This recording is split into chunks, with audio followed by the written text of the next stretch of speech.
What do you mean? I'm sorry, citizen. These matters are for the council to discuss. What?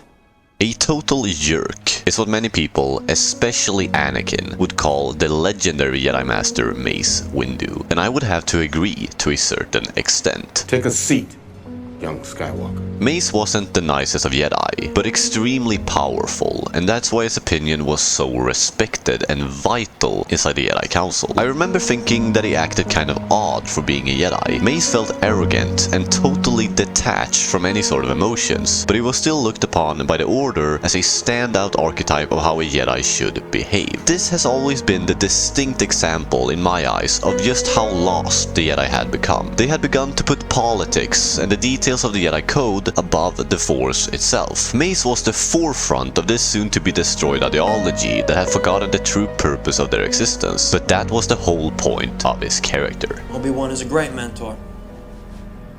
As wise as Master Yoda and as powerful as Master Windu. I would describe Mace and Anakin's relationship as terribly toxic, but they were actually quite similar in some ways. They recognized each other's immense powers, and I think Anakin resembles a young Mace Windu quite well, even if he would never admit it himself. Mace was a phenomenal leader with a big heart that preferred to be on the battlefield and to lead by example, just like Anakin. In combat and war, their heroic skills was truly recognized, and you understood their respect, especially Mace had gotten over the years because of it. But a substantial amount of power is also what made both of them possess an ignorant and naive mindset. I'll never forgive you.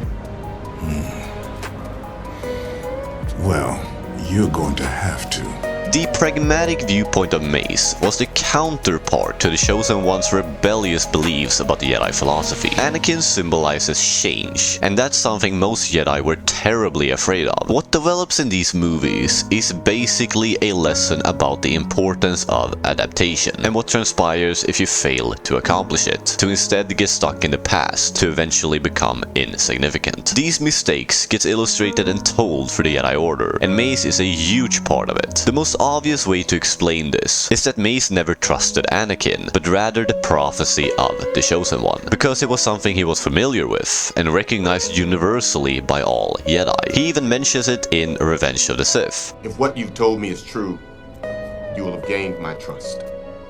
But for now, remain here. The one time Anakin opens up to Mace and tells him the truth regarding the evil Sith Lord, he leaves him behind, and that decision was, in my opinion, what led to the downfall of the whole Republic. The Jedi rules, the so-called code, went above anything else, but blindly followed orders doesn't always lead to the best outcome. Just ask Fives or Rex, and they will give you a clear answer regarding this topic. Mace wasn't able to realize the consequences of the Clone Wars, not any Jedi for that matter, because they were so focused on pursuing control and winning the war that they had suppressed what made them Jedi in the first place. I'm sure you have your problems up there with the Jedi running around, starting wars, policing everything. Look, it doesn't really matter anyway. They've forgotten all about us. It's just, when you're a kid, you hear stories. I guess they're not what I thought they'd be. There's no doubt that Mace Windu wanted to do what's best for most amount of people, but everything isn't black and white. Sadly, that's how we viewed every single situation. Without love, without feelings, just the rules. And that is not how life works. Ironically, the one time he decides to break the precious Jedi code, Anakin is the one to correct him on it. He has control of the Senate and the courts. He's too dangerous to be left alive. It's not the Jedi way.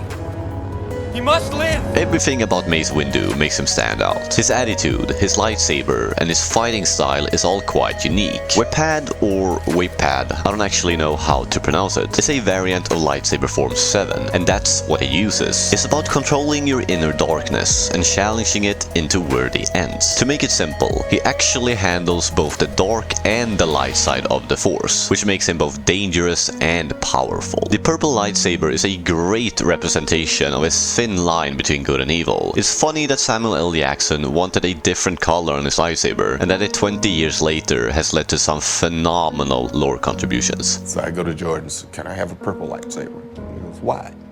"I'm the second most powerful Jedi in the universe. I'd like a distinct lightsaber." And the rest is history.